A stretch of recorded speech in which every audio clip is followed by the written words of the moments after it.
عليكم، نتمنىكم كاملين تكونوا بخير وتكونوا بصحة جيدة إن شاء الله يا رب. كما العادة فيديو جديد ووصفة جديدة. اليوم بحول الله نقدموا واحد الوصفة مزيونة، بريوات أو قنينطة القنبة. كنبغي نقول لكم مرحبا بكم في القناة. اللي باقي ما دخلش القناة يدخل ويفعل زر الجرس ويشترك، وما تبخلوش عليا بلي لايك وبلي كومونتير. وكنبغي نقول شكرا للناس كامله اللي كتخلي لي كومنتاريوس. وكنبغي نقول الناس اللي كيقولوا لي تعطلتي ما كتنزلش بزاف في اليوتيوب بحكم الخدمه اللي عندي، كنجي معطله حتى كيكون عندي شي وقيت خاوي هيدا عاد كنقدر انني ننزل شي وصفه. لهذا كنعتذر بزاف. وكنبغي نقول للناس كاع اللي جديده عندي في القناه ولا اللي قديمه، كنبغي نقول لكم شكرا بزاف للدعم ديالكم والكومنتيرات اللي كتخليو لي، اللي كيزيدوا يحفزوني باش انني نزيد ننزل فيديوز ونزيد نبقى انني نحط فيديوز في القناه. وشكرا بزاف. ولهنا ندوزو باش نشوفوا الوصفه اللي غنوجدوا. بالنسبه للوصفه عندي هنايا القنبه. بالنسبه للكميه القنبه راه كتبقى كما كنقول دائما اختياريه شحال ما بغيتو. عندي هنايا الثومه، عندي القزبر، وهنا التوابل عندي الملح، شتيتو د الخرقوم، الهريسه، فلفله حمراء، الكيمون، وهنايا واحد المعلقه د الصوجه، وشعريه د الروز. بها كنخدم انا، كتعجبني في الخدمه ديالها وكتجي مزيونه. وعندي هنايا جبن طرونشيط نستعمل هذا. بالنسبه للجبن كيبقى الجبن عاوتاني كنقول اختياري، ماشي بالضروره ان يكون عندنا هاد الجبن هذا باش نقدروا نخدموا هاد القنينطات هادو اولا هاد البريوات. بالنسبه للجبن اي جبن عندكم متوفر راه يمكن لكم تخدموا به. خليكم معايا غندوزو باش نشحروا هاد المكونات هادو ونصايبوا لاصوص. نعدلوا لاصوص د هاد الكرنبه، رقدوها فيها شتيتو، من بعد عاد نسوطيوها.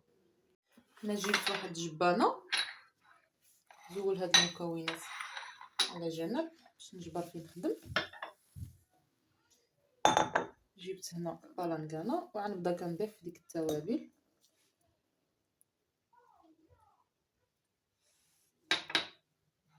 غنضيف ديك العطريه، وعندي الزيت عفوا ما ذكرتهاشي.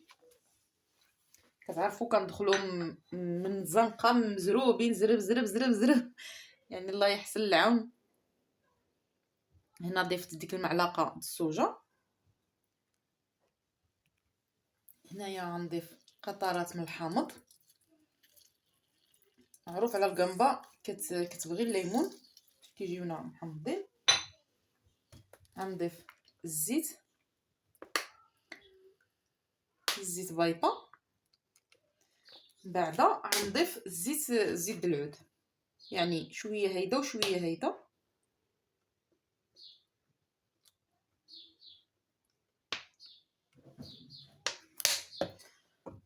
غنخلط هاد المكونات مزيان مع بعضهم. عاد غنقوز باش نطحن ديك الثومه. كيجينا هاد الخليط بهذا الشكل هذا. دابا غنقوزو باش نطحنو الثومه. بعدا غنضيفو دابا القنبه وغنخليها مزيان تشرب هاد التشرميله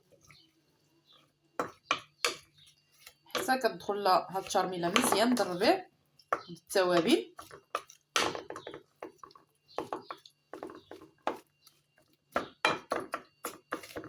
كنخليوها شي 5 دقائق هايده حتى كتشرب لنا مزيان ديك التوابل مزيان ديك العطريه. ومن بعد كنقوزو باش نسوطيوها في المقله. ومن بعد نقوزو نطيبوا الماء ونعدلوا فيها هاد الشعريه د الروز. هنا شعلت على المقله. من بعد ما يعني ترقدت لي ديك القنبه شاخت مزيان في ديك التوابل، غنضيفها في المقله. هاد البالانغانا نعملها شتيتو د الماء باش ديك الترميله اللي بقات لنا في الجبانه ما تضيعش.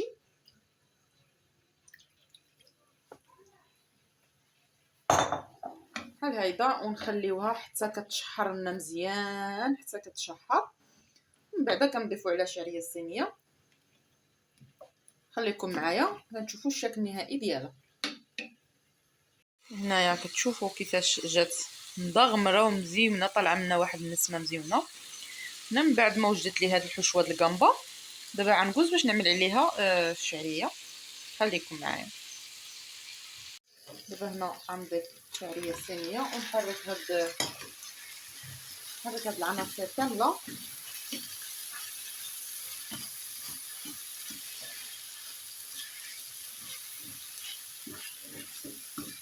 حتى كتجانس.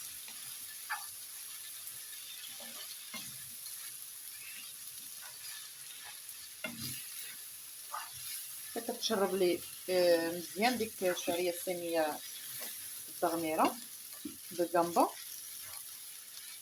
وصافي غنطفيو عليها ونزولوها نخليوها تبرد على جنب.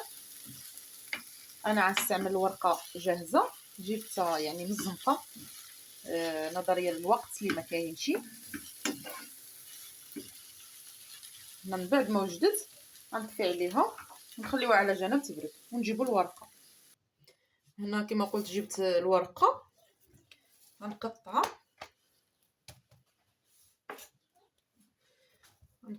يعني مثلثات